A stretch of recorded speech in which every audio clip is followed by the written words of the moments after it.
অনেক সময় চিকিৎসকদের পাওয়া যায় না।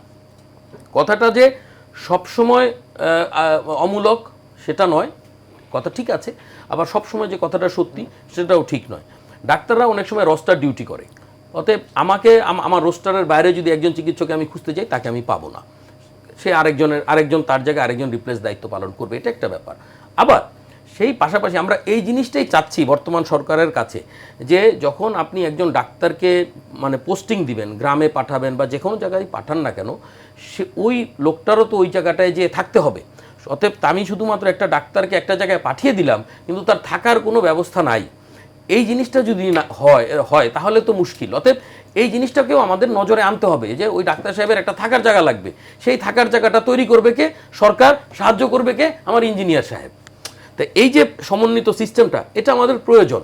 আরেকটা জিনিস হলো যে একটা ডাক্তারের মানে পোস্টিংয়ের ক্ষেত্রে তার সে কোথায় কাজ করবে, পোস্টিংয়ের ক্ষেত্রে সরকারি ক্ষেত্রে একটা জিনিস একটু বিবেচনায় আনা দরকার, যে ওই ডাক্তারের নিজস্ব গ্রামের বাড়ি, অথবা যদি সে মহিলা হয় তার শ্বশুর বাড়ি, অথবা স্বামী স্ত্রী হলে মোটামুটি কাছাকাছি একটা জায়গায় পোস্টিং হলে কিন্তু তাহলে কিন্তু তারা একটা জায়গায় থাকতে পারে। আপনি যে সুপারিশগুলোর কথা বলছেন সেগুলো নিয়ে কি আপনাদের কোনো পরিকল্পনা রয়েছে সরকারের সঙ্গে?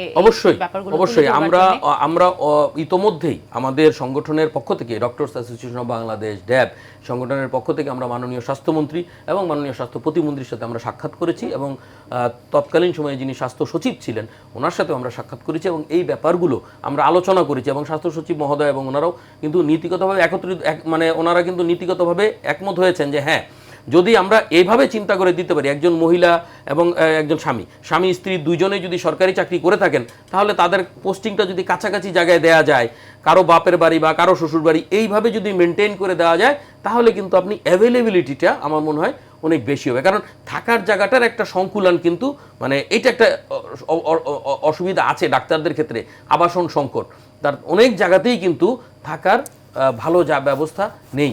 অতএব এই জিনিসটার দিকেও আমাদের কিন্তু গুরুত্ব দিতে হবে।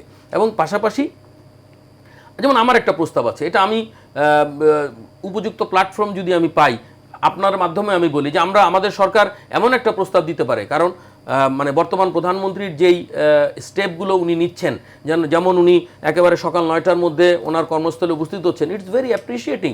এবং উনি এটা যদি হয় তাহলে কি হবে, তাহলে বাকি সবাই কিন্তু এই যে অফিস টাইম সময় এই জিনিসটা খুব ভালোভাবে মেনটেন করবেন।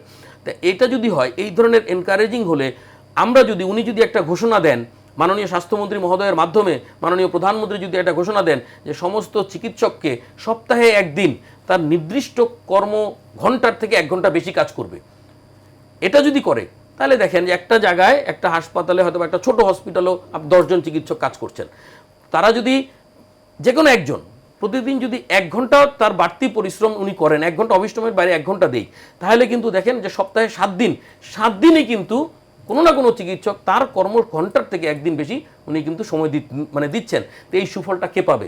এই সুফলটা আমার দেশের মানুষ পাবে। এটা তো ভেরি সিম্পল জিনিস, এটা করা কোনো ব্যাপারই না। আর আমরা ডাক্তাররা কিন্তু এটা এমনিতেও দেই।